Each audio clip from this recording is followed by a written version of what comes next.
Board of Education meeting this February 10th, 2026 to order at 6:34 p.m. Please silence or turn off all electronic devices. Mrs. Friedland, could you please call roll? I would love to. Bianchini? Yeah, here. Camardo? Here. Friedland here. Grimpy? Here. Johnson? Here. Pfister? Here. Ronstadt? Here. We have a quorum. Thank you. I'd like to entertain a motion and a second to go into closed session for the matters of personnel at 6:34 p.m. So moved. Second. All right, that was Ron said. And Pfister, sorry, we went faster than I was ready. Was it Ron said and Pfister? I can get it. I don't think okay. Oh, fine, that's okay, then great, I will Sorry. take it. Bill, and it's negotiations too, sorry. Yeah. Alright, Friedland, yes. Camardo? Yes. Grimpy? Yes. Pfister? Yes. Ronstadt? Yes. Johnson? Yes. Bianchini? Yes. Motion carries. We're in closed session, 6:35. All right, let me entertain a motion and a second to resume an open session at 7:09 p.m. Move. Second. Moved by Johnson, second by Pfister. Johnson? Yes. Pfister? Yes. Grimpy? Yes. Bianchini? Yes. Camardo? Yes. Ronstadt? Yes. And Friedland, yes. All right, we're back in open session at 7:09. Can you all please join me in the Pledge of Allegiance?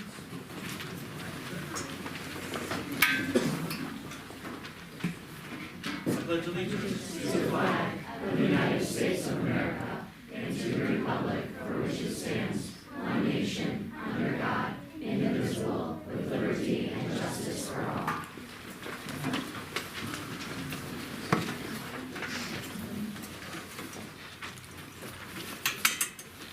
Okay, next up is the consent agenda. Looking over the consent agenda, are there any items that a member would like to remove and further discuss, or is there a question or clarification? I would like to remove, report DC4. DC4. Yes, the job share.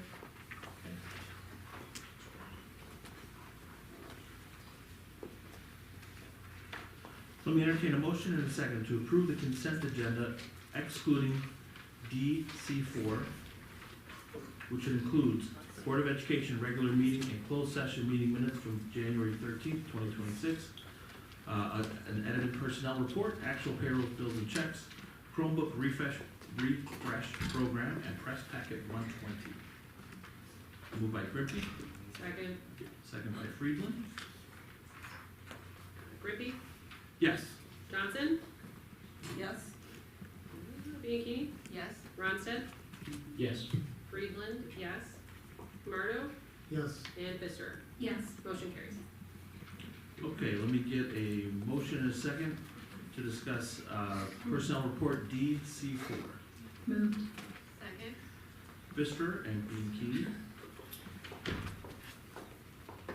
Any comments or questions?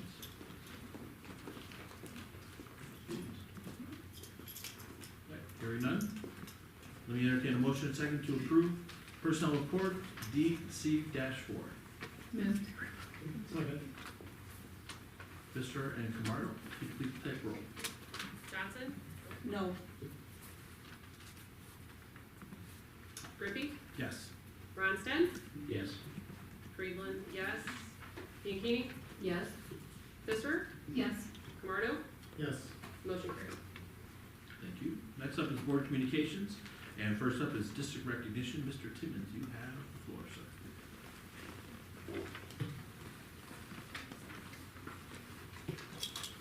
We're actually going to start with Mrs. Vanat.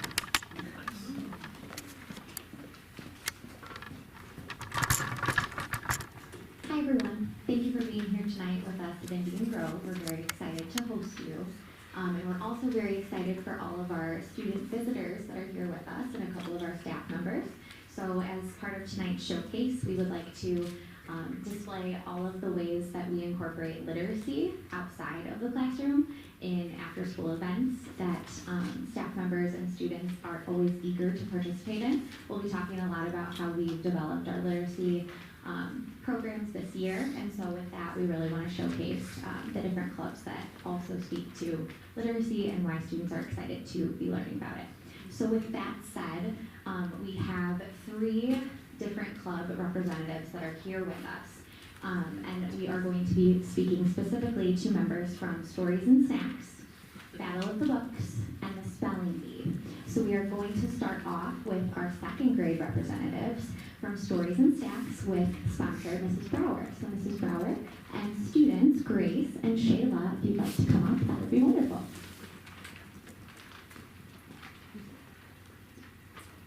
So my name is Callie Brower. I'm the speech language pathologist at Indian Grove. And we would like to take a minute to share about Stories and Snacks, which is a club offered to 2nd grade students. During each session, the students listen to a story and then they make a craft that connects to that story.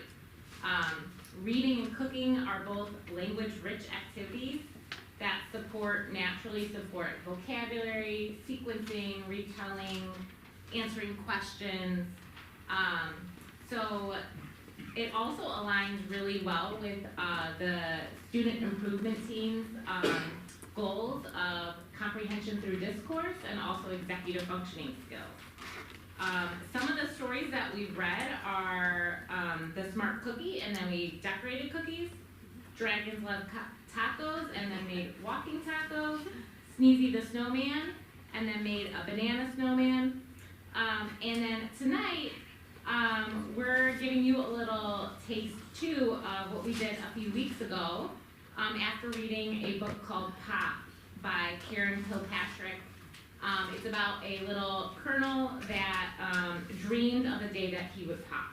And then after we read the book, the students predicted and taste tested different popcorn flavors, and then they discussed their preferences and debated which flavor would win. So I will turn it over to the 2nd grade graders to share.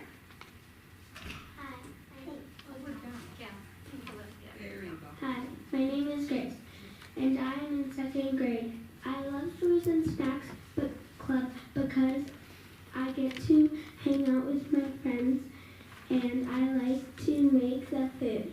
I joined the club because I love listening to stories and being with my friends.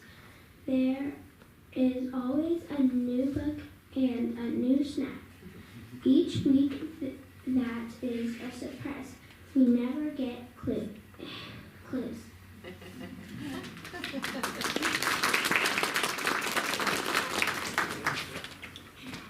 Hi, my name is Shayla, and I'm also in 2nd grade. Last week we read the book about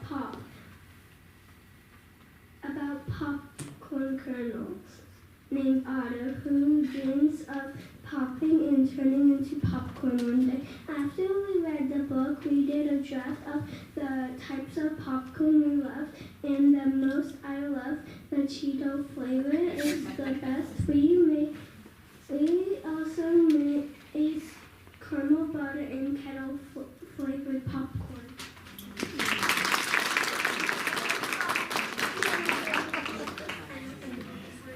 Thank you, Stories and Snacks. You've made me hungry. So enjoy your popcorn. You can try out what your favorite is. Next up that we would like to represent is Battle of the Books. So I will have our teachers, Mrs. Swed and Mrs. Alexakos, come up along with Sophia, Hannah, and Hannah.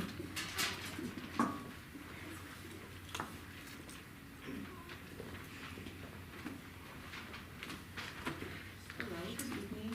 My name is Stacey Alexakos, and I'm the intervention teacher here at Indian Grove. This was our first year, at least in recent history, that our school participated in the Battle of the Books. Teams of up to 4 students each were assigned a list of 12 books to read and then compete.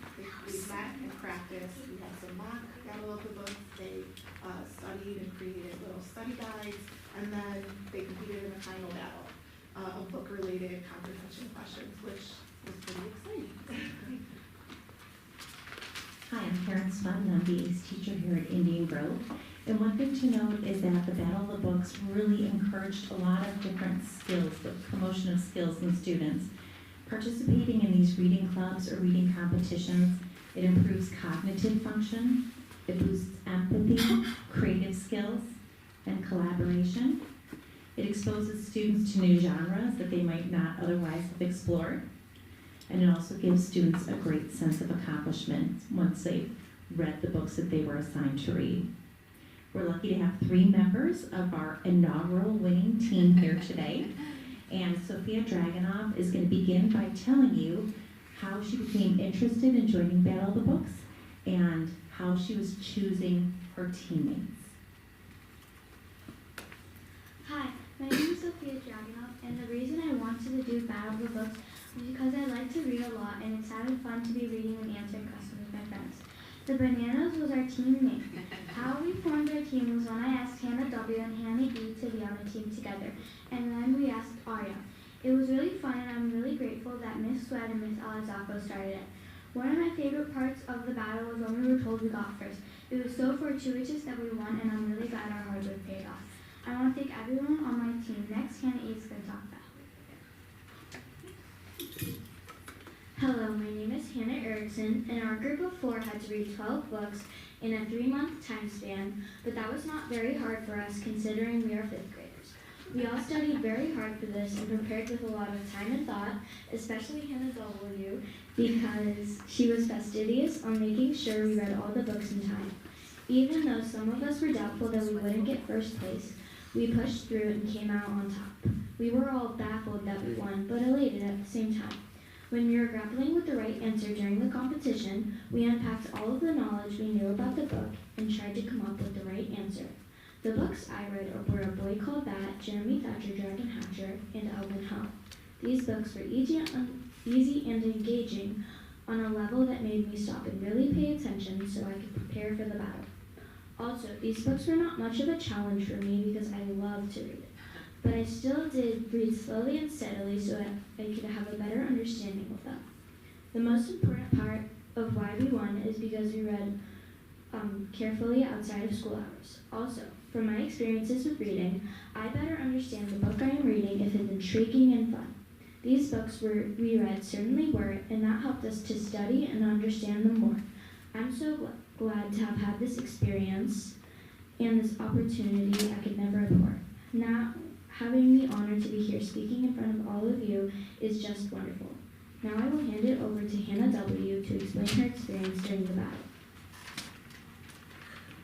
Hi, I'm Hannah Voshnichka. I really enjoyed being in Battle of the Books. It encouraged me to read more books after school. During the battle, my teammates and I made sure to double-check our answers and ask the rest of the group if they thought it's correct. Sometimes if one of us forgot the answer to one of the questions, we would help them by talking about the book. After each question, we would compare our answers with other people's answers, and that would sometimes make us feel more confident about our answer. When Miss Alexakos and Miss Sweat were announcing the winners, we doubted that we would win. But after they said the 3rd place group and it wasn't us, we knew we had a chance. The 2nd place group wasn't our group, and when we heard that, we were so surprised. We got 16 questions correct out of 20. Being in Battle of the Books was awesome, fun, and encouraged us to read more. I am so glad Miss Alexakos and Miss Sweat organized this club. Thank you.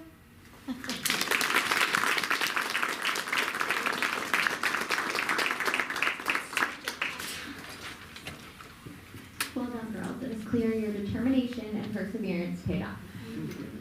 All right, and to round out our representatives, we have our Spelling Bee Club. We would like you to come forward, Jonathan and Dash. Our sponsor is also Miss Sweat, along with Mrs. Trasky, who couldn't be here tonight. So I will turn it over to Miss Sweat. Hello again. We had over 60 students participate in the 2nd year of our Scripps National Spelling Bee. The students met once a week for 6 weeks to prepare for the bee. We had practice bees the day before the actual competition in front of the school to help get the students' jitters out and also to create a buzz for the special day.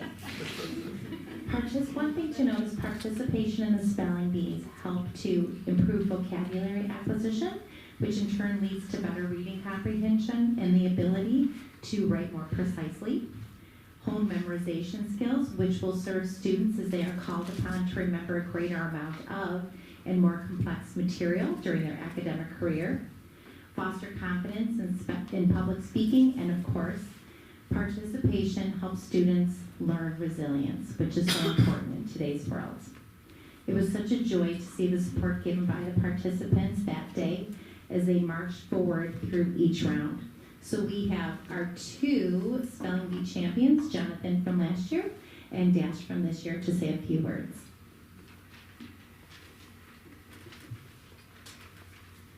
I'm Dash.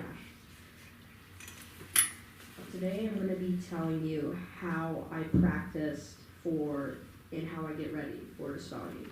So the first day I got the packet, started practicing. I also made flashcards. Each flashcard had the origin, definition, and a part of speech. Those flashcards were made right before winter break. During winter break, I had family over and we went on a vacation. But 90% of my free time was practicing those flashcards. I'd gone over every single page individually almost twice. Then my biggest challenge came. When we got back from winter break, we only had about 3 weeks to study those words again. Also, I was shaky on about half those words. I also needed to know the definitions and the stems for those words. So, my mom and I went through all those words in one sitting about 3 times. Sorry. By then I was ready and I was excited to do spelling bee. Then another problem came. I hadn't remembered a lot of the definitions.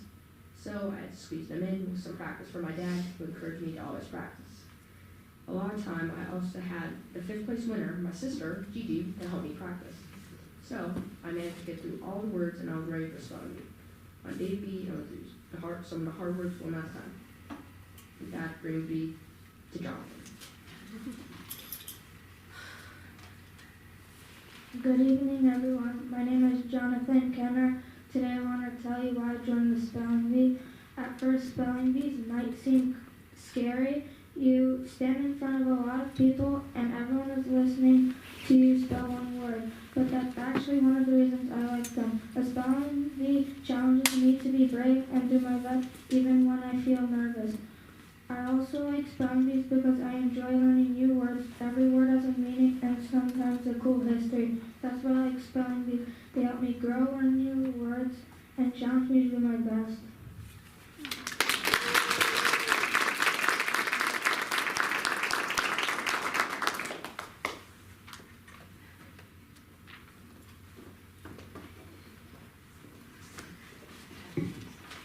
Thank you, boys. I have to tell you, it was one of the most exciting battles back and forth, seeing these 2 compete. We very much wanted to select both of them to move forward, but had to select one. So we're very proud of you both. With all of that said, we do have 3 other clubs up here that we wanted to recognize or events. So Newspaper Club, there's actually a copy shared with you in front that you can take a look at, along with Crafting with Books and Literacy Night. Crafting with Books has just begun, and they're doing crafts along with reading the stories, similar to the idea of stories and snacks. And the Literacy Night is coming up on the 26th, and this will feature a pirate theme, which will also be led by Mrs. Alexakos. So something to look forward to, and we hope that you can all be there. But students, just one last time, and teachers, thank you so much for coming tonight and for all of your hard work practicing literacy in and out of the classroom. Can we give them one more round of applause?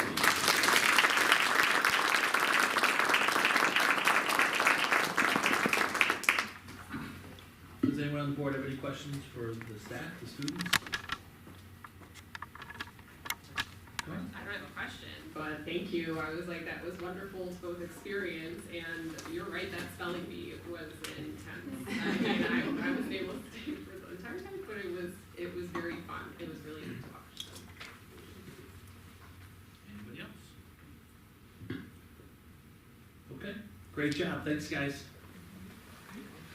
Appreciate you coming in. Next is open agenda for board member communication. Anyone have anything they'd like to share?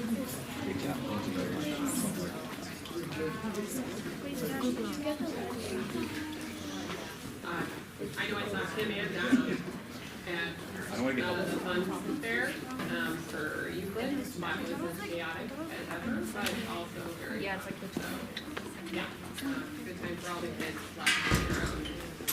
Fun to see the new families coming in as my kids are. Yes.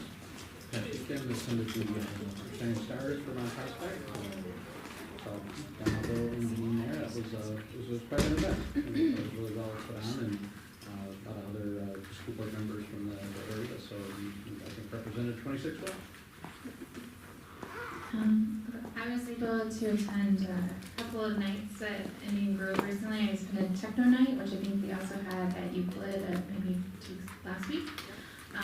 So congrats to all the teachers and staff that put that on. I thought it was really well attended, a lot of fun, and packed in an hour. They could rotate through different stations that featured kind of the technical things that we kids are using in schools. There was Ozobots. I got to play a very competitive game of Kahoot, which I got smoked at.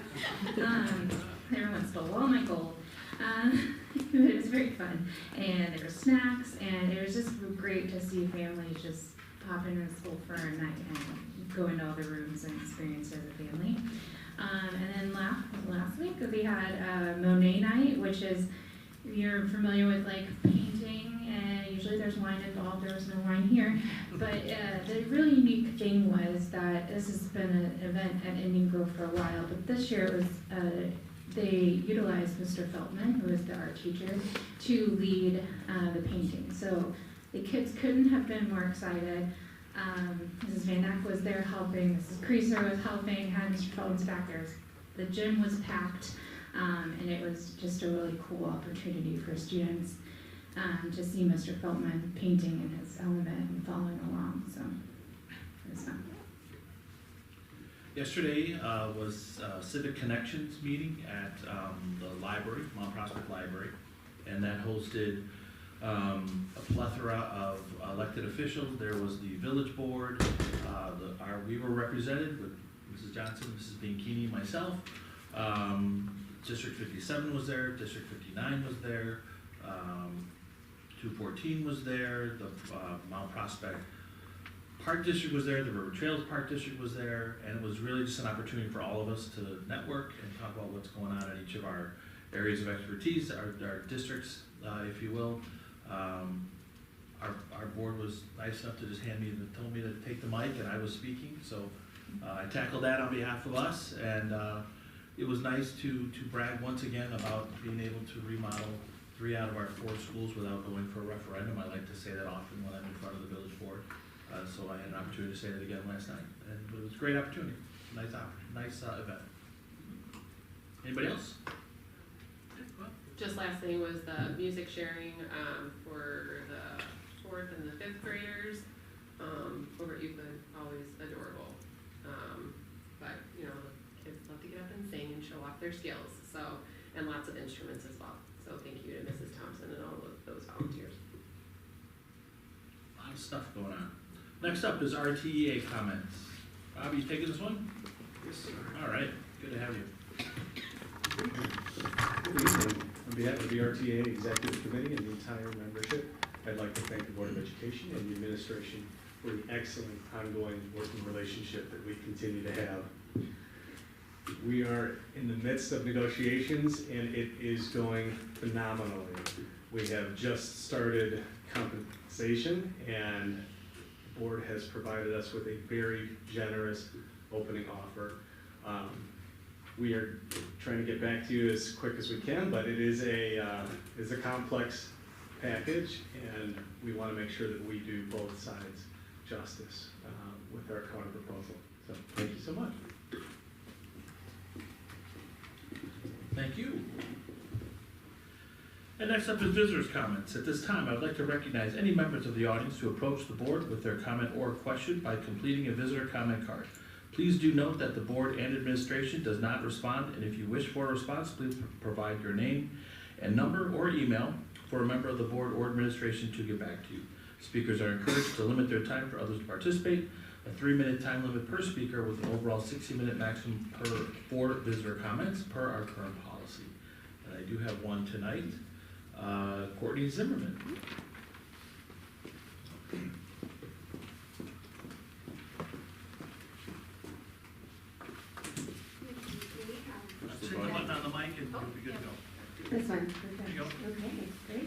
All right, good evening. My name is Courtney Zimmerman. I'm here as a parent and an informal representative of multiple families on the Indian Grove Bus Route 4.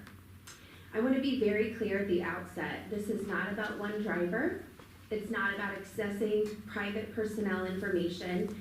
This is about process failures, lack of transparency, and the absence of a clear district-led escalation path when families raise safety or behavioral concerns. Over the past several weeks, multiple families have raised concerns about the conduct and treatment of students by a substitute bus driver. These concerns have been shared with both the district and Grand Prairie directly. Despite repeated outreach, families have received little to no response. The only communication we eventually received focused on the removal of our long-term trusted driver, which, while upsetting, was not the issue that we had raised and does not address the underlying concern. What has become clear is this: families are being directed back to Grand Prairie to resolve issues, yet Grand Prairie is not responsive at best.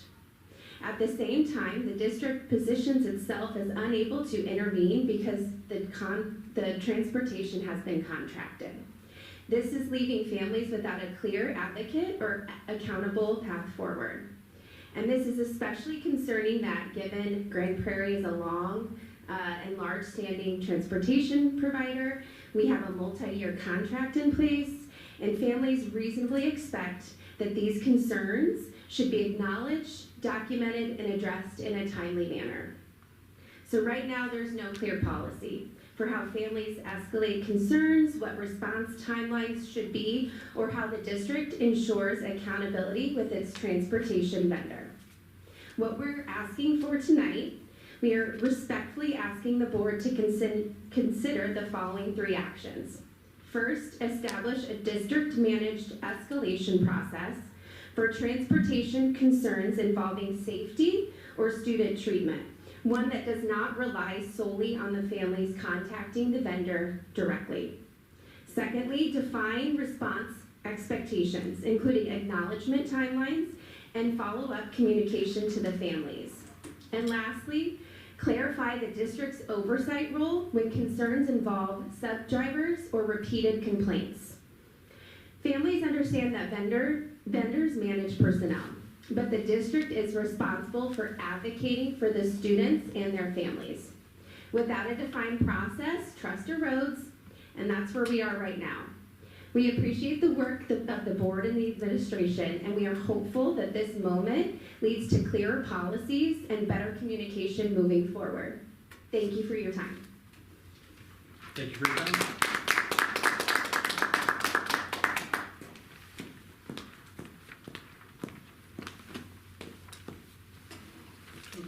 Do I have any other comments?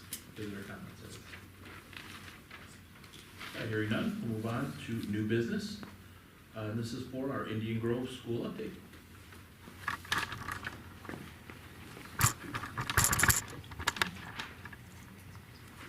Good evening.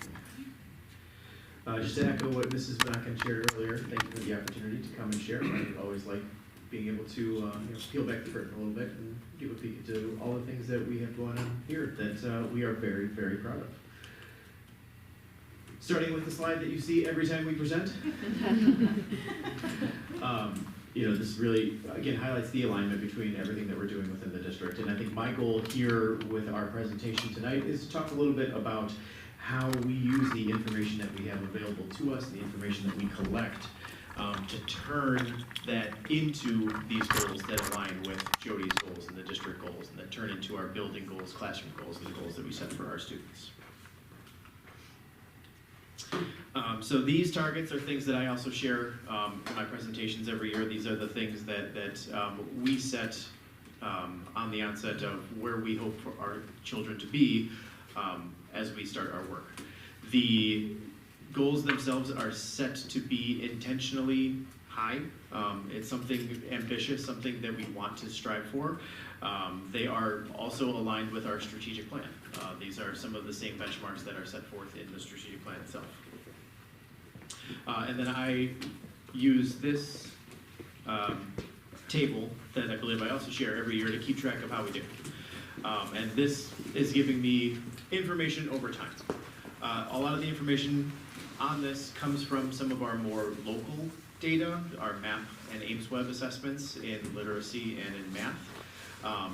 And this is just kind of a way to see, are the students making growth? How is their achievement looking? Are we servicing the students that are starting on the lower end of the spectrum? Are we servicing the students that are starting at the higher end of the spectrum? So as we look through this each year, the thing that I'm most proud of is the number of targets that we hit each year. We are seeing incremental growth. We started off in 22-23 when I started keeping track of everything. After we came out of everything and all of our assessments and instruction went back to normal, we were at 10 out of 22 targets. The next year we hit 12. This past year we were at 15. So we are slowly working our way there, but that is the way to go, said the tortoise to the hare. Another thing to note that's not on here is just, I think I mentioned this a lot when we're here. This is a high achieving building. We have 72% of our building last year, end of the year at or above the 50th percentile in reading. 35% was above the 75th percentile. In math, about 79% of the building ended the year above the 50th percentile and 56% at or above the 75th percentile. So I think that our growth has been a little bit slower because the achievement has been higher, but now we're starting to see the growth catching up, which I'm very, very proud of. So some of the data that I didn't have at my presentation last year because it was earlier was the state data. And this typically doesn't get shared with us until the end of October. I believe Mrs. Seifert had shared a summary of this about all the schools back in November, which is our typical timeline.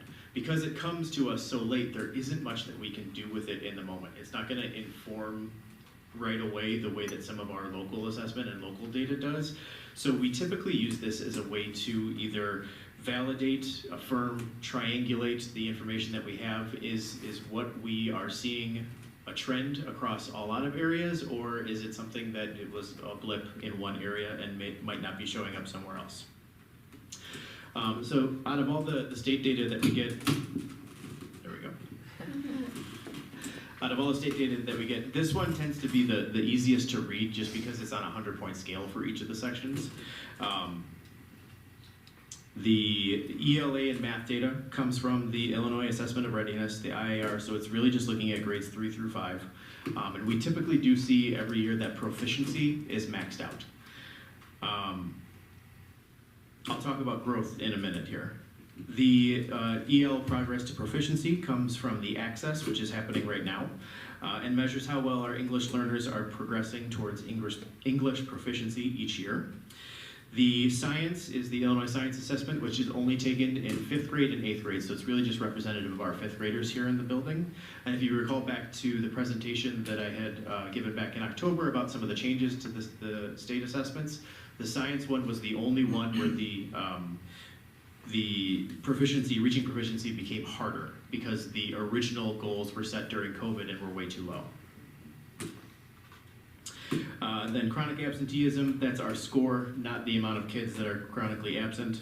And then climate survey is just the student participation in the 5 essentials, which the window is open now and will be coming up again. So the information that we're collecting now for Access and for 5 essentials, we won't see that until the summertime at the earliest. So all of this info is just for the 24-25 school year, but in order for it to provide context for us, we want to look at how that compares to past years. So looking at the past 3 years of data. What I see is that this does validate a lot of the growth that I've seen that we saw on the other chart. So from the 22-23 school year, we saw a big jump in our math growth on the targets that we were hitting. And up here we can see that that correlates with the conversations that we had last year when we were talking about Eureka. My presentation in October, we had questions about, was it the way that the test had changed, or was it really because of the math curriculum that we're doing? I think that the growth here from the 44 to 67 shows us that it's probably more likely due to the awesome things that the teachers are doing in the classroom with the Eureka curriculum. So what we wanted to do is we wanted to dig into that last year. And my question to our school improvement team was, what was it about that specific curriculum that helped students grow the way that it does? And the answer that we landed on had to do with how it had students interacting with each other and how it had them interacting with the content, which is how we came up with our goal last year of comprehension through discourse, focus area that Mrs. Brower mentioned earlier tonight. So we define comprehension as the ability to acquire and actively use knowledge. And for the sake of this, we define discourse as being speaking, learning, and writing, which is 3 of the 4 domains in the WIDA, which is what Access is measuring right now: reading, speaking, listening, and writing. The Eureka curriculum has a lot of speaking protocols that specifically asked for and allowed students to merge their thinking with the content that was being delivered. So we made a building-wide goal to do that, to do more speaking, more listening, and to live in that area for all areas, not just in math. And that goal is continuing into this year with the work that we're doing, and we're beginning to layer in more of that writing piece too, very similar to what Mr. Hinkle presented at the middle school. We share a lot of ideas, we share a lot of resources, so there's continuity between the things that we're doing and the things that are happening in the middle school, which Mrs. Vanaka is going to talk about more in a second. One thing that I do believe I highlighted in June was some of the results that we were seeing. So we had, at that time, we did have some of the 5 essentials data available to us. And I had shared that 2 years ago, the teachers rated the quality of student discussion as that lowest area in the ambitious instructions portion of the 5 essentials. Last year, it was rated the highest.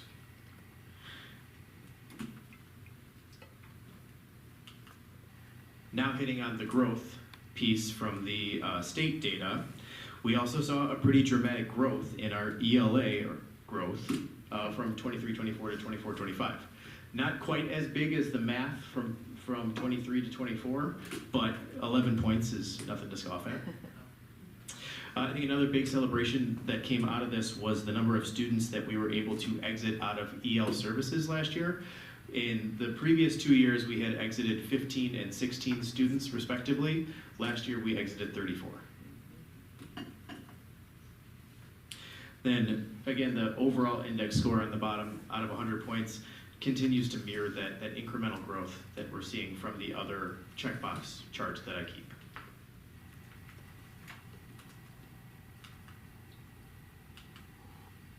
So, all of that really tells me that we're on the right track. We are making growth. We're getting close to hitting the targets that I want to be able to hit. So our focus areas aren't really changing that much for this year. They're gonna evolve in different ways and we're gonna layer things in, but the big areas that we're gonna continue to put all of our effort and our resources are getting kids to talk about things and increasing their comprehension through that discourse piece, and then supporting executive functioning for all. The Heart Ready goal of executive functioning is something that we started towards the end of the year last year, but the feedback was that it was really helpful and we wanted it at the beginning of the year. So I'll talk a little bit about that a little later. The comprehension through discourse and some of the actual planning, a lot of that started when I was out on my paternity leave last year. So that was headed by Mrs. Vanaken and our coach, Mary Flesses. So I will invite Mrs. Vanaken up here to share more about that process.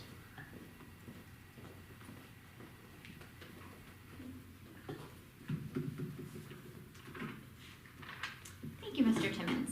So to speak a little bit more to comprehension through discourse, we really saw the growth that was experienced from the Eureka program and how teachers were using it, being that it had embedded so many speaking and listening tools for us to be able to use. So with that said, we wanted to be able to revitalize our literacy units that we currently had in place and find ways to embed protocols within those so that we're really deepening the comprehension that was happening for students after reading by speaking and listening to their peers and being able to respond as such. So to start with this, we had to really figure out what the priority was. So determining what standard that we needed to focus on by the end of the unit. By knowing that and knowing what students needed to be able to do by the end, allowed teachers to then work backwards to say, how can we incorporate higher level level questioning opportunities throughout their unit so that they could be more successful and engage in those deeper conversations throughout the process. So to do this, we really wanted to utilize our teacher collaboration and allow them to come together because they are their best resources. So in doing so, they participated in vertical articulation, where grade levels collaborated with grade levels below them and above them to determine ways that they could share out what they had done with their units and how they had incorporated questioning throughout. In doing so, they started to recognize that common language was something that was so important because from one grade level to the next, if language is common, it takes a lot more off of the students to learn new procedures or new tools that they need to be using when they're doing things that are common from one grade to the next. So with that said, this can then lend itself to that transfer into writing where they're using a tool specifically referred to as, or a procedure referred to as claim evidence reasoning, or CER. This is something that now all grade levels have adopted and has been so powerful because they were able, through their collaboration with each other, they were able to see tools that second grade was introducing and start to incorporate them at the beginning of the year in third grade. And the most exciting part was that students had started to recognize, wait a minute, we're doing this again? And it was really neat to see that they were able to make that connection so much quicker. So really allowing students to access their prior knowledge and then develop the skills much more quickly and deepening those skills. So from the vertical articulation, another piece that came out of this was a common toolbox. Teachers are the experts, and we want to utilize their skill sets and the tools they're using in their classroom as things in all different rooms. So if we can create a common place for teachers to pull from to incorporate discourse, what could be better than that? So I'd like to move on to show you a couple of examples. So on the right-hand side here, this is a picture of what our toolbox looks like. And so this was built by being separated into three parts: environment, supports, and then elaborate and explain. Ultimately, we have to start with the environment. That doesn't just mean preparing the room with visuals, but it's also referencing the visuals when you're using them. These visuals might consist of something like sentence stems. So I agree with you because, I disagree with you because, things like that. So students are recognizing that, while also incorporating meaningful pairings. So they're setting up their rooms so that discourse can happen. They're seated next to each other. They know which direction to turn and talk. So all of those things take a lot of work put in place by the teachers. Then we move into the supports. This is where different tools start to come in to support them through their speaking. So in doing so, they can then move into that elaborate and explain, which really starts to make that transfer over to writing. So it's very small, but it mentions claim evidence reasoning as one of those ways to deepen comprehension. To dive a little bit deeper into that, this is a continuum that was created based on a questioning continuum created for teachers. We wanted to take this and turn it into something for students. And so how can students now use this as a way to grow their thinking? So in the middle column here is the apply section. And when we're applying, we're really deepening our comprehension, which is where we want to be, which is where a lot of our Eureka tools had existed in that apply range through the reasoning. But this is not linear. So we're not always going to have to start with apply, but we might have to dip a little bit into literal questions to make sure they understand what was the problem, what is the solution. And as we see they start to grow their thinking, they can then reach into the evaluate, analyze, and create to be able to make connections to the real world outside of them. So this is just one resource to share with you as an example of some of the great work that's happening. And just a little sneak peek that we're also very excited about is how we're opening the door. And so just last week, teachers opened the doors to their classrooms and allowed each other to see different resources that they're using, how they've set their rooms up for discourse, and now that has created an even more meaningful way for them to feel confident and ready to open their doors for teachers to come and watch them teach and promote discourse. So this has been really exciting, and we can't wait to see the more that comes from it.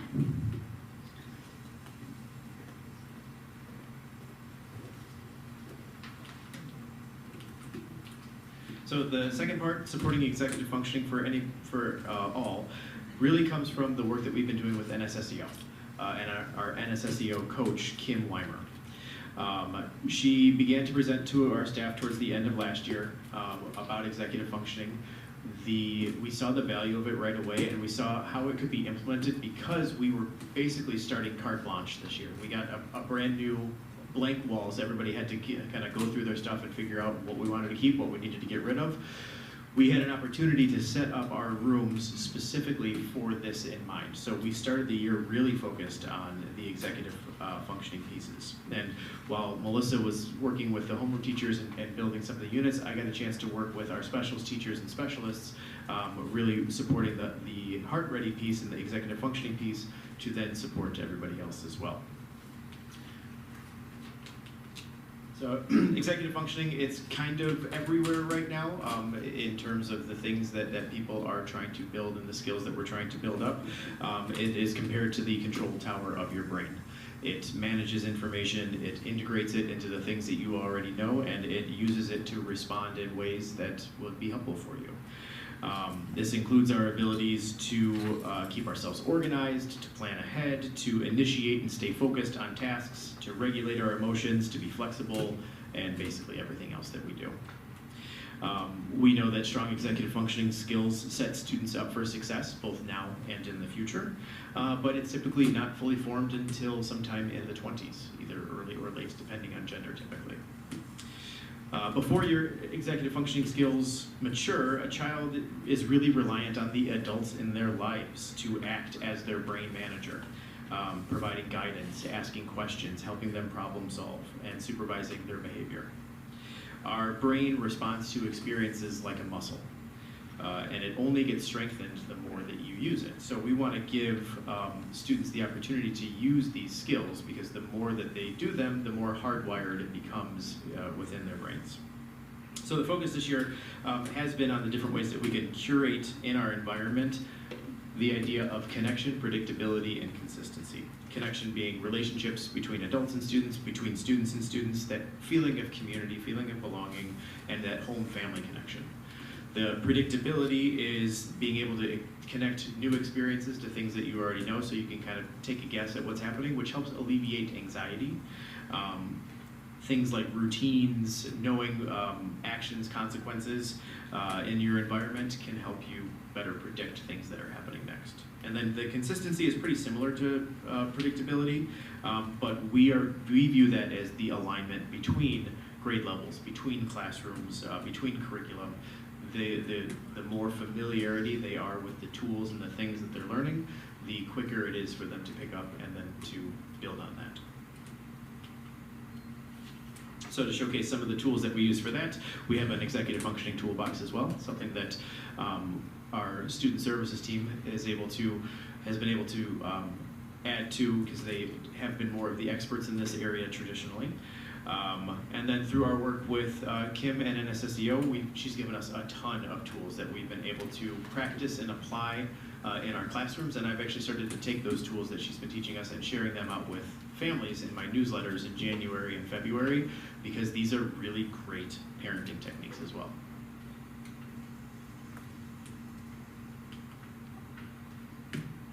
That's all we got for tonight. Does anybody have any questions? Go ahead. For Professor Timmons. Of my 300 level IG University courses. When you were referencing the math growth, and you lost me after a little bit, so the giant leap from 22, 23 to 23, 24. Yeah. And you were relating that back to the implementation of Eureka and that course, yep, huge leaps. And that was from our teachers and the implementation of Eureka, I believe, right? And what we did was great, the discourse and the connection and the quality discussion really helped elevate that. So we did the same thing from 24 to 25, very, very moderate increase. Expect that maybe when you get to 92, to get to 93, pretty solid. A lot of runway to go at those 60s. What I missed was what you're doing in analyzing this smaller gap of an increase with Eureka in year 2, and adjustments that you planning to make or going to make, you know, like what your anticipation would be for that score in 25-26. Yeah, so like I said, the big jump from 44 to 67, that correlates with the implementation of the new curriculum from what we were using before, which was Go Math, to Eureka, which was a more conceptual, different way of thinking about it. So, you know, we would anticipate that. And then, you know, I kind of see, because even thinking about the growth from there is more slow. It is more incremental. The things that we are looking at are the things that we've been implementing, keeping along the lines of making sure that we're doing the program to fidelity, making sure that we are following along with everything, and then looking for these opportunities to build off. The Eureka curriculum spirals. So as the more that we are implementing it, the more the students become familiar with the different terminology as you go through. That was something that we noticed early on. The 4th and 5th grade teachers had to spend a lot of time doing a lot of background teaching for the new units early, because the program presumed that the kids had background knowledge and experiences that they did not have with our previous one. So that is something that I do, as the kids are more exposed to the curriculum, I would expect that to continue to grow. But yeah, those are things, the conversations that we're still having with our school improvement team on how to continue to bump that up and how to continue to see that growth. We don't, now that we're focusing on other subjects, we don't want to lose the steam that we had going. Okay, thank you. That makes sense. Thank you. I just wanted to share an anecdote that relates to Ms. Panaka talking about discourse in literacy. So I was here for Monet night. We're out in the hallway. There's a picnic table there. And my 3rd grader says, "Mom, today we got to leave the classroom, my group of 4, and we got to go to the picnic table, and we had a debate about which of our different folk tales from different countries was the best. We had to defend it, we had to explain it. I get where my other friends were coming from, but I maintain mine's the best." So he was so excited that they basically got to have this argument, but in a polite way, to stand behind the folk tale. And he was so passionate, he told me the whole story about why it was the best. So I just wanted to share that is being seen and coming home to us, that like the discussions and the excitement over, you know, maybe his folktale he was very passionate about this, so thank you. Anybody else? It seems like the discourse is quite a theme here. Is this kind of a general direction that you're adapting towards using other curricular? Yeah. Or weaving it into other areas where you're seeing the solid results out of the map and the ELA? Yeah, and I think it's something that we're all, both Karen, Kyle, Amy, and I are all, something that we're all focused on. We can see, again, the impact that it was having on, just from what the teachers can see and feel and experience of what they feel like they're getting from the students right now. It was definitely something that I had a lens for as we're piloting new literacy curricula right now. And the 2 that we've been working with did have speaking and listening protocols built into them. So it's been interesting and fun for me to go in and see how each of these compare. So it's something that we definitely want to keep going with that, and then continue to layer in to the math, to science, to social studies, and make sure that we're hitting on all of those important content areas as well, so that the students have an opportunity to have a pretty robust experience. Anybody else? Right, I have one, maybe 2. So I haven't been secretive about wanting to hear about collaboration, and you touched on it tonight, which I very much appreciate. But what I don't want to get lost in the shuffle is I'm assuming you are also collaborating with Prairie Trails, and I'd like to know, if so, how are you? So Karen, Kyle, Amy, and I meet very frequently to talk about all other things that we're doing. In terms of curriculum, I know that the literacy pilots that we're doing right now is also happening at the kindergarten level, so there's going to be some connection there. One of the things that we had talked about was the 1st grade wanting to go see what that looks like in kindergarten. 1st grade teachers wanting to go visit kindergarten classrooms to see what that might look like. Our 5th grade teachers, because the middle school is doing one of the ones that we're piloting, they've already implemented the middle school version of that. if that's the one that we end up going at, they talked about wanting to go see what that looks like in 6th grade and inviting the 6th grade teachers into the 5th grade so that they can see what that looks like as well. We would love to be able to do more in terms of like the teachers talking, the teachers working. Sure. But yeah, that's something that we would like to continue to build towards. But that's in terms of planning. You know, Melissa and Natalie meet very frequently. I meet with Amy and Karen very frequently. Great. I just want to make sure our chipmunks don't get lost. That's all. Thank you. Anybody else? Okay. Great job, both of you. Thank you so much.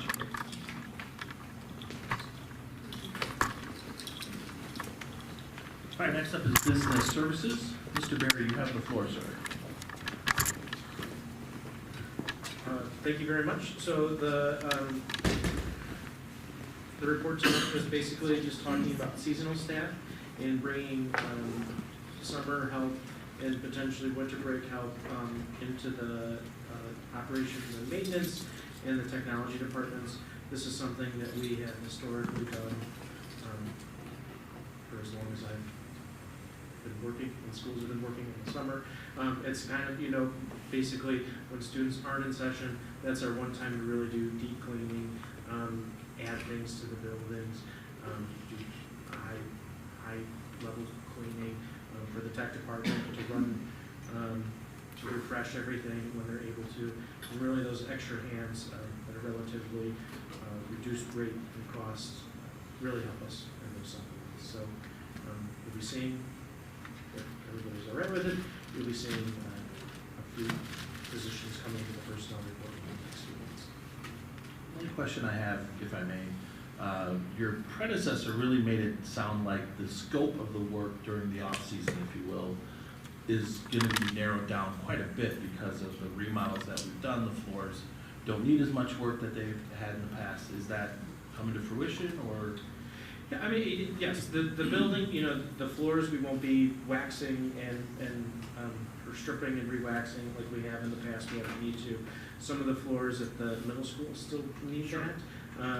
Last year, you know, basically one building was, you know, not used at all. So we really focused on some of the other schools, focused on painting at the middle school. Like, yes, absolutely, 3 of the schools don't need nearly as much work, but also, you know, things are starting to not unwind, but, you know, starting to come due at Prairie Trails. It's been 5 years, so last year some of the custodial staff did a lot of work outside, on the playground, on the grounds.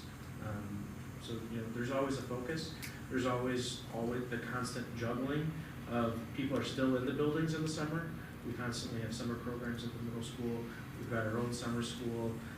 We had people rent the buildings last year, so there's always extra work to be done, but not that routine that you kind of So do you anticipate any cost savings because we either won't have as much work, or do we not need as many people?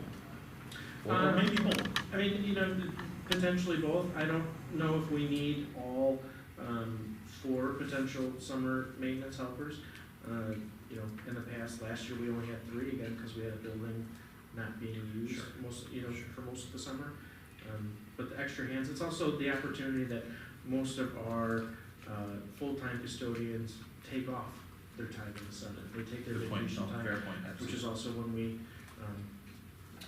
appreciate them taking off in the summer when we don't have students in the building. So thank you, appreciate it. You did bring up a good point too, that these new buildings with new systems are, you know, they may not have any issues now, but they have a whole new maintenance cycle to them. So I guess my question there, you know, with regards to Prairie Trails, but also, you know, Euclid and Indian Grove is that, you know, I'm sure this stuff's being worked on, but so it's a little bit of a rhetorical question, but is there a focus on that as well, and not, you know, just, hey, we don't have to wax the floors anymore, but, you know, putting in, you know, being diligent about what do these systems need, like cleaning vents or whatever they need, whatever the new systems that we have, what are those best practices? And I know that those evolve over the years too, that the vendors for the various systems might come out and say, hey, we recommend this, you know, they change the maintenance cycle or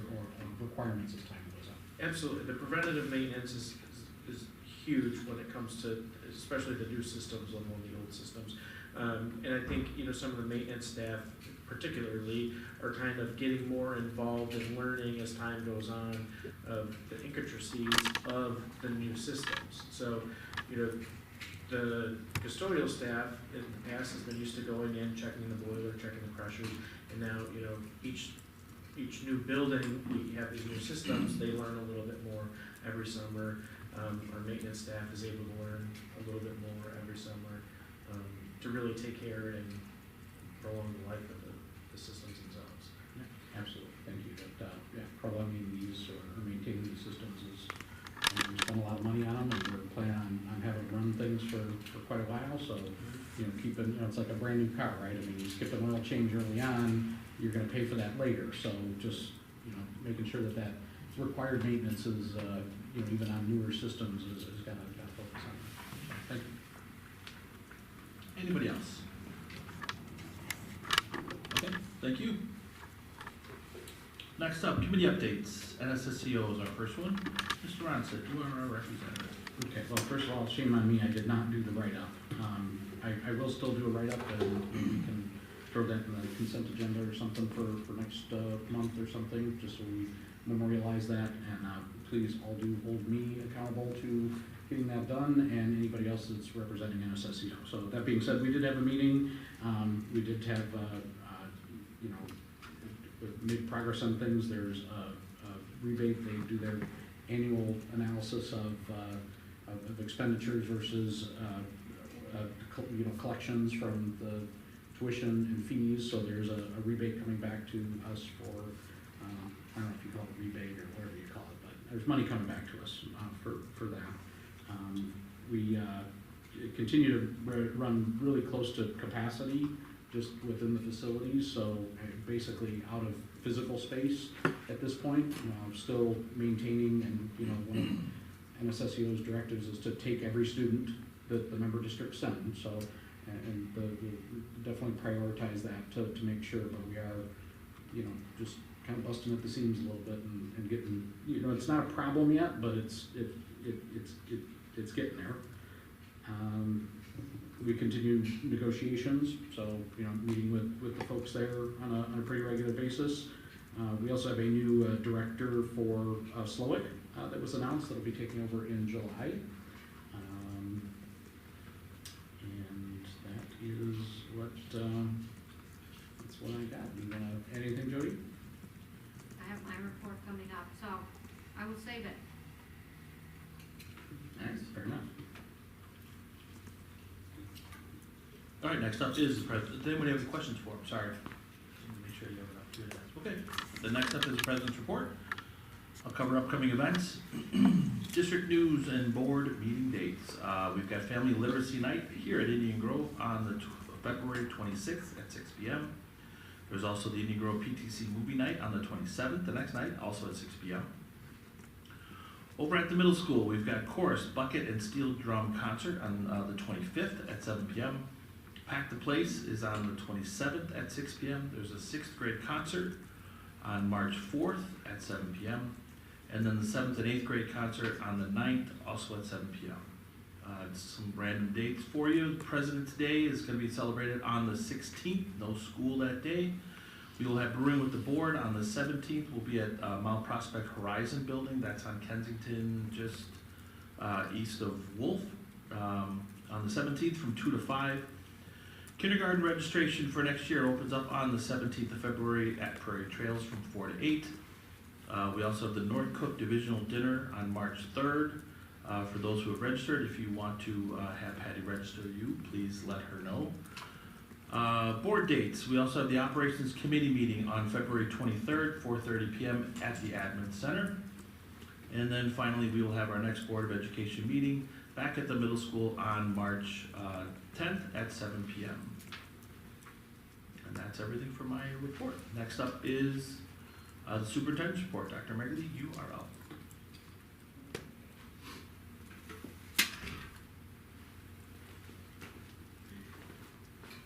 Okay, thank you. So, Bringing back our discussion from December, I've presented an analysis regarding potential installation of signage on district property aimed at restricting immigration enforcement activities. So in consultation with our legal counsel, short version is that, the short response was that the actions can be, putting signage in the parking lots and properties could be seen as political publicity. So you'll see in my recommendation, it's not my intention to navigate into those waters.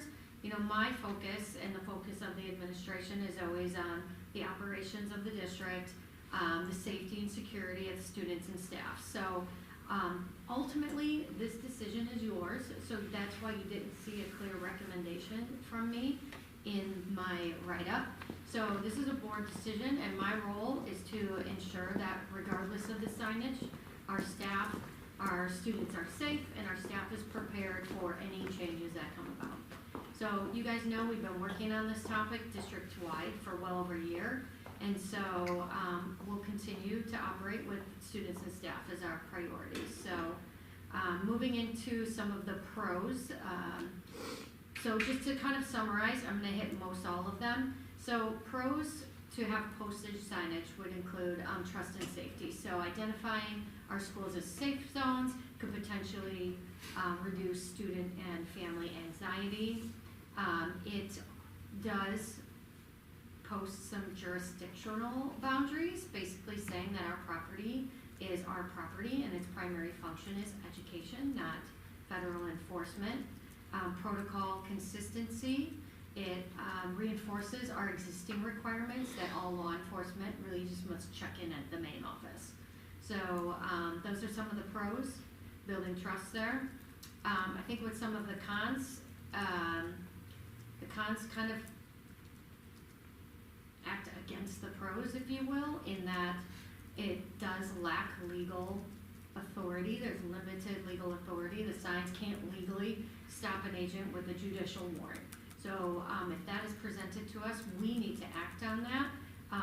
And the signs can't legally prevent anyone from, in turn, using the parking lots. So with that said, there could also be a perceived false sense of security, meaning that, you know, are we creating a promise of protection that we legally can't guarantee? And does that then damage the trust with the community if an incident does occur? Does this warrant unintended disruption, meaning does that potential for signage inadvertently draw negative attention closer to our campus rather than keep it away? And then, you know, is there the potential for tension with the village or other agencies that we traditionally partner with that have chosen to take a different direction? Again, all potential cons and potential pros. I think one other piece that the attorney highlighted was that the misinterpretation of the district being a safe zone, in that would someone think that the buildings or the property is more of a sanctuary where ICE cannot operate and therefore might flee onto district property? So again, just to summarize, those are the big points, pros and cons, which was asked of me again in December. So, you know, moving forward or looking at the timeline, there would be some costs for procurement and legal fees. Next steps for us would include, you know, just double checking our policy, putting those pieces together, and I would ask Ryan to really connect with our insurance providers just to see what legal coverage we would have if any lawsuits were to come about. So there's really no formal action on this topic, so I would ask you all then to have a discussion and a straw poll then. Do we move this forward to a formal recommendation, or are we done with the discussion? Okay, so the way that we're gonna try to tackle this is we're gonna invoke Robert's Rules of Orders, which we try to have at all of our meetings anyway. So what we'll do is everyone will have one opportunity to speak to the matter. We're not gonna continue to chime in and as other people comment to try to persuade anybody. Everybody's gonna we'll go down the table and everybody can have an opportunity to state their opinion and state their feelings on this, and then we'll move on to the next board member. And then when we've all had a chance to speak, as Jody mentioned, we'll take a straw poll and see what happens with this for the future. So, Robert, we'll start with you. Oh boy. Okay. Yeah, I first I very much appreciate your write-up and some of the considerations here.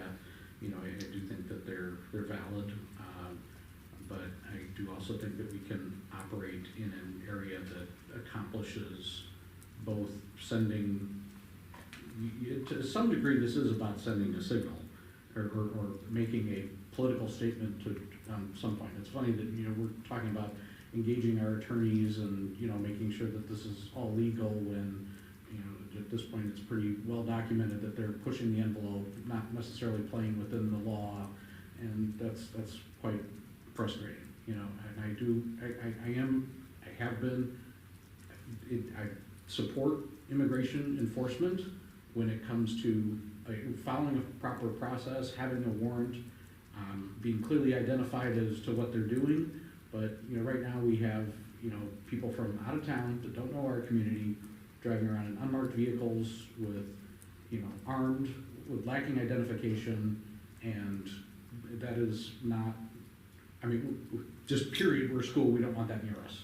So I do think that, you know, I would very much like to see us, you know, just walk a fine line. You know, I do think it's important that, you know, in these kinds of instances, that as a community, we say that this is not, you know, even if it is permitted, we don't want it near our schools especially. So I'd very much be in favor of a, you know, of signage, even though I completely understand that it is, you know, to some degree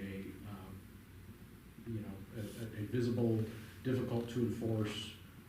I think that it's important that communities, you know, make a stand and communicate, you know, whatever we can do in this regard, so. Thank you. Kim, you're up. First and foremost, Jody, thank you very much again for this summary, and I really appreciate looking at it from the pros and cons. While I understand the desire to support the community in a tangible way or in a visible way, I have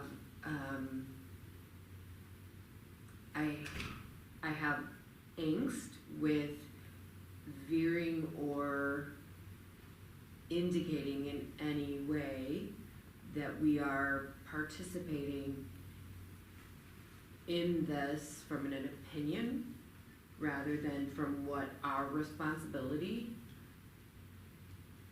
is. We are an educational institution. Our job is to educate the students, keep them safe, and operate within that parameter. And so I would have more difficulty initiating a project that could, number one, be misleading, provide attention to the district in a variety of ways that I don't think would, I think would be detrimental rather than beneficial. And if there were legal enforcement or actual impact that was able to be made with that type of signage, I would feel more comfortable with it. But if it's actually not purposeful and if it is not enforceable, I find it hard to get behind it because of the fact that number one, it's out of our purview of what we need to be doing, and number two, again, to be misleading, violate trust, the possibility of violating trust, and possibly giving assurances that we are not in a position or in an authority to give. So Thank you. Donna, you're up. Well, I agree with Robert, it is symbolic. This is actually bigger than the moment we are in right now. What is going on in the world, we need to be aware of. When Lori Dan ran through whatever suburb that was and started shooting at children on the playground, the whole world changed and locked down their schools because they were aware of what's going on. We need to be aware of what's going on now also.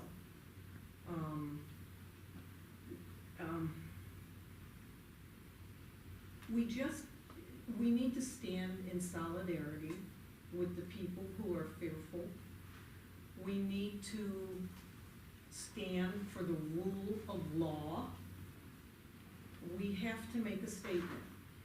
And we have to be the role models for other organizations out there.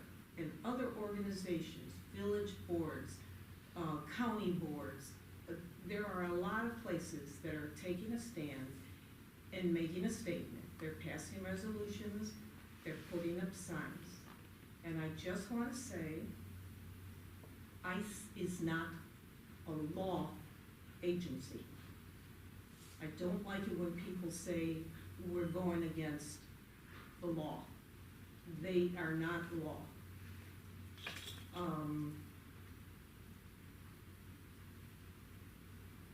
I'm for this.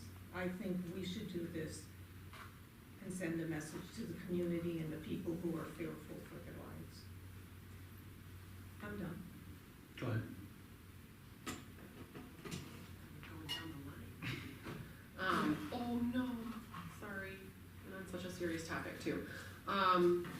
So I have mixed emotions about this because I want our community members and friends and everyone else to feel secure in coming to school, but I also see the initiatives that can take place in school. They're being much more effective in terms of offering assistance, making sure that resources are available to our students. I think the problem I have with posting signage is it's almost like a calling card for people to engage in a way that I don't find supportive to our community members. But at the same time, Donna, I totally hear you. Like, I mean, I live surrounded by people who are already marginalized. And that's a challenge. Because you don't want to see people afraid to send their children to school. My problem is I'm not sure how the signage is gonna help that, and I think that the message needs to come in the way of what we're doing now currently, trying to make sure that our students have support within the classroom, that we're doing trainings and making sure that there are inclusion practices.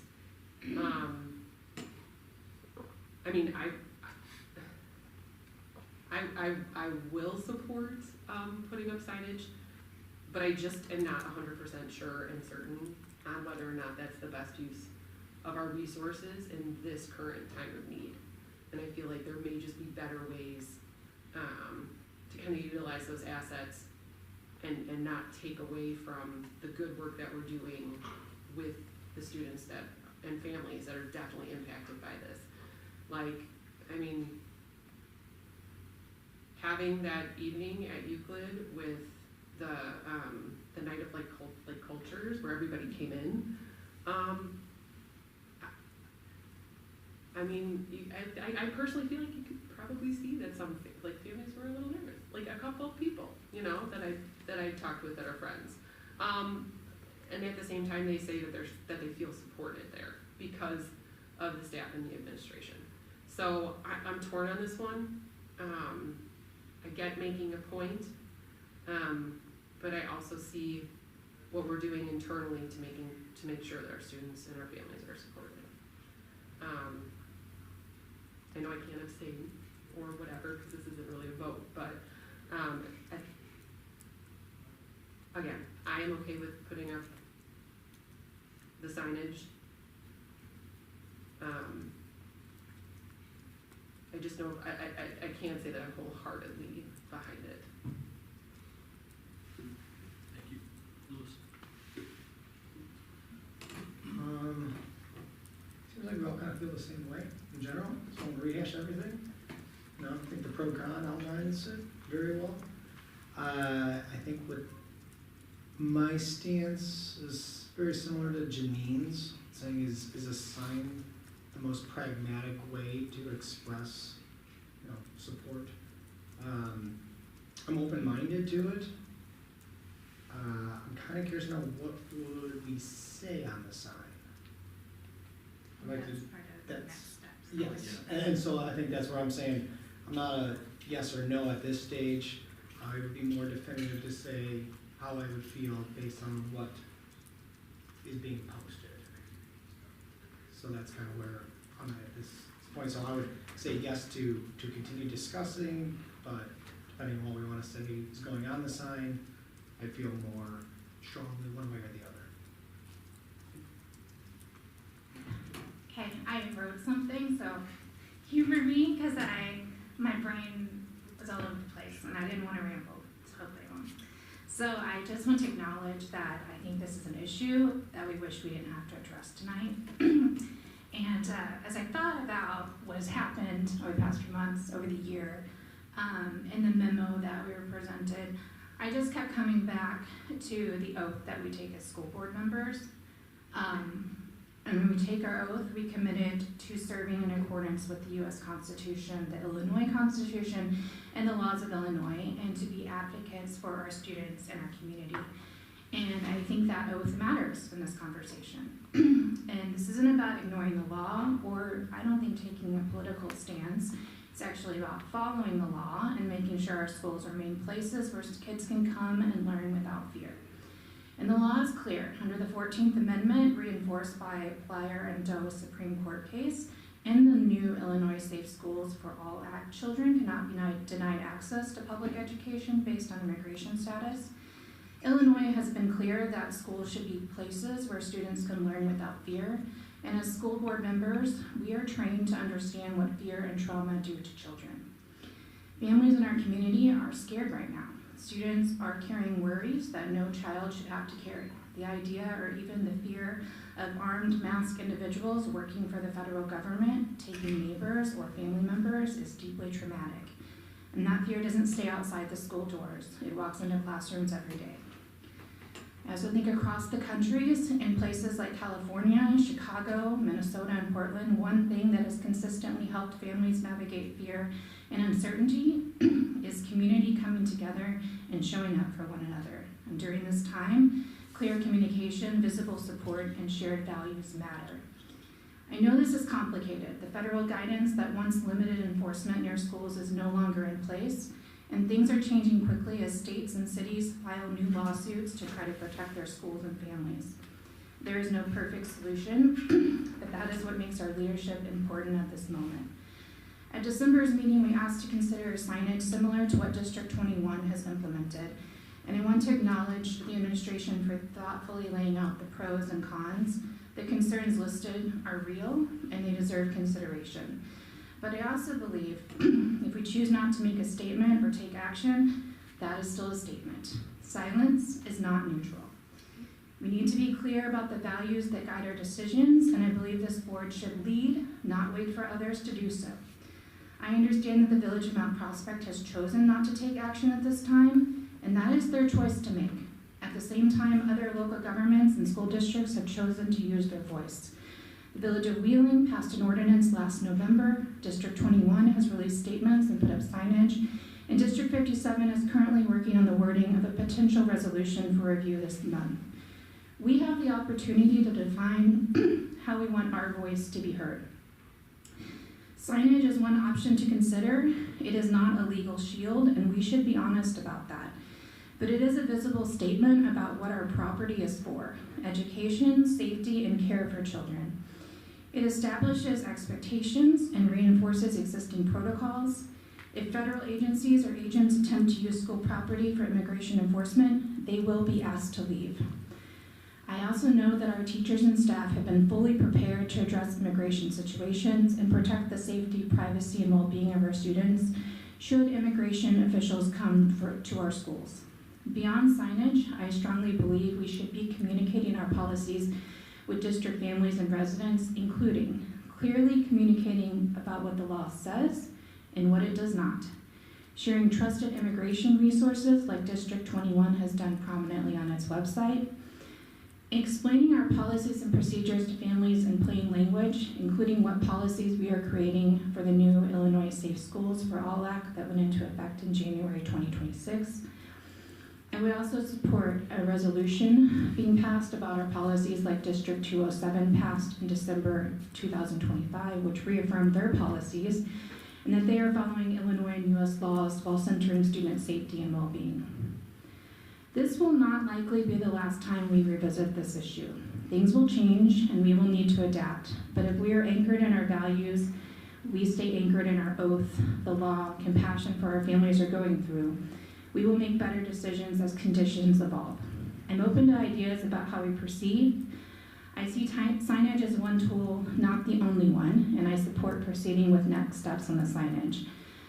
But I also believe we must take a position, communicating clearly and stand together in showing our students and families that their school sees them, protects their right to learn, and will not lead from a position of fear. During the future topics section of our meeting, I will ask that we consider additional future communications about our policies and a board-supported resolution. Thank you. One of the things that you just said, Becky, that I really want to harp on is any signage that we may put out is not a shield in any way, shape, or form.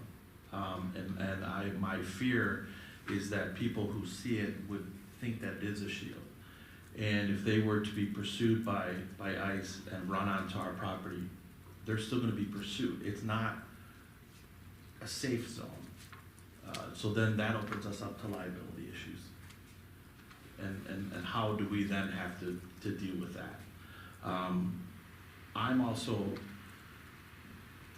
the elephant in the room is I'm not the demographic ICE is after.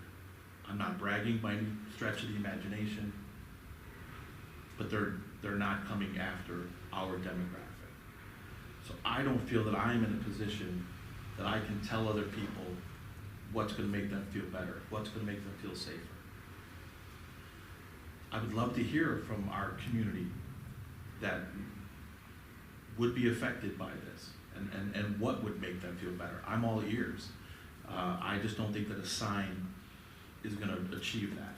We're talking about an organization right now that is completely ignoring the Constitution of the United States. So a sign on our property is not going to all of a sudden deter them. I also feel that we have a lot of students, unfortunately, don't necessarily have the best winter boots, don't necessarily have the best winter clothes, may not have enough food in their belly when they come to school. And the last thing that I want to do is put more on their plate, so to speak, by making the students walk past a sign, possibly twice a day, coming to and from school. And again, making them just put something on for them to have to be concerned about and more for them to have to deal with. The other thing is really the sign, any signage wouldn't be devoted to our students, it would really be a message for the parents. And yet, how many parents don't take their kids to school? And that's not a knock. My own example, I put my daughters on the bus when they came to school. So unless I attended a school function, I wouldn't see the sign anyway. My kids are on the bus, they get off, they go right into the school. So I think we need to be careful who the sign is going to be helpful for, who would actually see the sign, and what it would actually achieve. And according to our legal counsel, it's near impossible to enforce, and really I don't feel has the meaning that we want it to have. I would be all for, to your point, Becky, I would be all for other things that we could devote our attention to. I just don't think a sign achieves that. That's my status So, at this point, we'll take a straw poll to see if this is something we want to pursue. Now go down this way. Yes, I'd like to know next steps. May I ask a question? Sure. The straw poll is to determine if we are following through with the sign or Correct. other Because the future topic was the pros and cons of the sign. sign. So that's all we're discussing right now. And if somebody wanted a resolution or something else, that could easily be considerable, but that would have to be another future topic. The current future topic is strictly on the sign.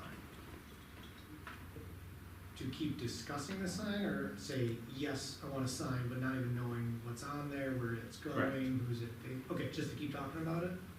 No, to go move forward with a sign. Yeah, she'd have to come back with an action item for the sign and the language. Correct. Okay, so it'd be very clearly spelled out where it is, what it's saying, what the, Yes.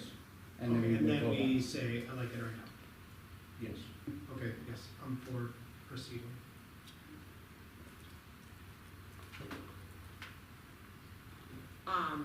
Much to Lewis's point, like, I am okay with proceeding, as long, I wanna know a few other items, within the proposal, so that I can make a better decision. That are, yes. Well, it'd be like, yes, to move forward, yes, but like, in terms of, yes, wording, cost. Other insight. Again, I'm all in favor of doing what we can to make our families know that we care. I just don't think that a sign achieves that, so I'm a no. I'm a yes. I am also in favor of supporting our families and being clear about expectations. I'm just not in favor of a sign, so I'm a no. I'm a yes. Okay. Do you need any direction from us moving forward? Okay. I appreciate everybody's candid responses. Okay, and are we, No? no, okay, got it. How many minutes? So the next thing in my superintendent report was just my NSSEO operational committee update. We met last Thursday. It was our second meeting. And so I provided some general updates in terms of where they were with staffing. I gave you a little bit more data on the January in-service. And so some of the pieces that I liked there was really the number of staff that from our district that participated in this January event. And this is mostly our support staff, our assistants, and we had 119 staff members participate in a number of different sessions. But that cost for what NSSEO put together of $65,000 for that day is just something that obviously we as a district our size, like we could never provide professional development for all of the different tiers of our staff. And so I thought this data was really interesting and just kind of like, again, just shows you the power of the membership and what, that's just one piece of it. So wanted to give you that, and NSSEO got another grant for $500,000, so that's great. And no formal actions or anything like that, so that's my report. What's the grant for? I don't remember. They get to choose, Facilities. yeah, how they want to use it, but I wasn't sure if it was solely facilities or if that's what they're leaning on. I'm just wondering if it's using it. facilities or curriculum. Yeah, I think their plan was to use it for windows at Timber Ridge. But I don't know if that's all of it, or but a portion of it, or all of it, or what was that. Anything else? No. Anybody have any questions for Dr. Regularly? All right, moving on. We have communications to the board. We did not have any in the past month via email. We did have 3 FOIA requests. Patty and Ryan responded to those. Those are in our board. Thank you for taking care of those. And the next up is future topics. Does anybody have any future topics for consideration at this time? I do. Yes, ma'am. I would like to see a resolution prepared regarding immigration and ICE on our property, similar to what District 57 is doing, 21, 207, all of the surrounding school districts. So if you want to use that as a model, that's it. So now you have to ask people. Nowhere. Yeah. I've done this before. Yes, you have. Too many times, exactly. I'll start off, I would be in favor of a resolution. Anybody else want to jump in, or do you want me to call names? I would say, first of all, there was an inspiring, well-prepared discussion. You should have gone first. Yeah. But I do think that whatever that is, that's where we need to go. That just to piecemeal this, like a resolution, like I don't think that's all of it. Like, So we're just doing yes or no to. On this one? Yes. Just yes or no? It's just yes or no on, Oh, yes, down as a topic. sure, yes. Okay. Anybody else? Yes, I read 207s today. I think that was a good model. Yes. Yes. Yes? Okay.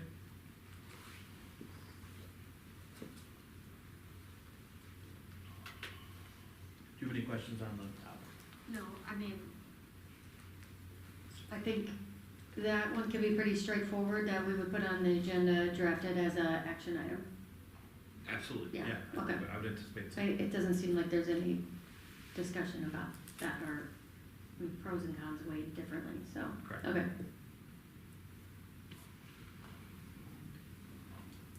I did have some other bullet points on my notes, but I think that from what I've seen, I think that we should have a page with, 21 has a page that basically states facts and resources that it's just facts. Things, what are the law, what are the resources? It also lists kind of the policies, and I know we have policies. I know staff are fully prepared and have been practicing and educated on all of these, but I do think maybe after we pass the resolution, or if it passes, that it's an opportunity to communicate that along with these other resources, so it's clear. Okay. I'd like to entertain a motion and a second to go into closed session for the matters of personnel at 8:46. Hang on, was that a new business item? No, I just wanted to clarify. I'll bring it up as a future topic if we need to. Sorry. It wasn't. Well, what I was asking is that, are you asking for a new business item to expand the scope of, because we've voted now, or we've taken a straw poll to move ahead with the resolution. Yours sounds a little bit more comprehensive, like, restating policies, putting something up on a website. Is that a I guess new I'm not, business item? I guess I can raise it as new business if it, It's kind of a point of order, I don't know. But we don't have a resolution yet. No, I know, but where we do, so we have clearly directed to Dr. Meggerly to work on a resolution for us. Correct. We have not given Dr. Meggerly direction to work on what Becky just said. okay, I would like to propose, making resources and a letter to families about, the resolution, if signs come to fruition, like our position, our district, what the board has decided and put forward, and our policies eventually. I don't know what the timeline is for that, but I would add it to the future. Is that clear? Maybe we could get through the next hurdle. Yeah, that's what I'm And then saying. you can bring it back. I will. A little bit more clear. Okay. Does that work? Yes. Okay, thank you. Are there any other future topics for consideration? Hearing none, I'd like to entertain a motion and a second to go into closed session for the matters of personnel at 8:47. Moved. Second. Moved by B and Key, second by Friedland. You will have no action taken upon the exit of closed session. Oh, sorry. I'm so sorry. I'm sorry. I forgot my microphone. I'm so sorry. Anyways, Pfister, Yes. Grimpy, Yes. Johnson, Yes. Van Keating, Yes. Ronstadt, Yes. Franklin, yes, and Camardo. Yes. Okay, we will go into closed session. 48.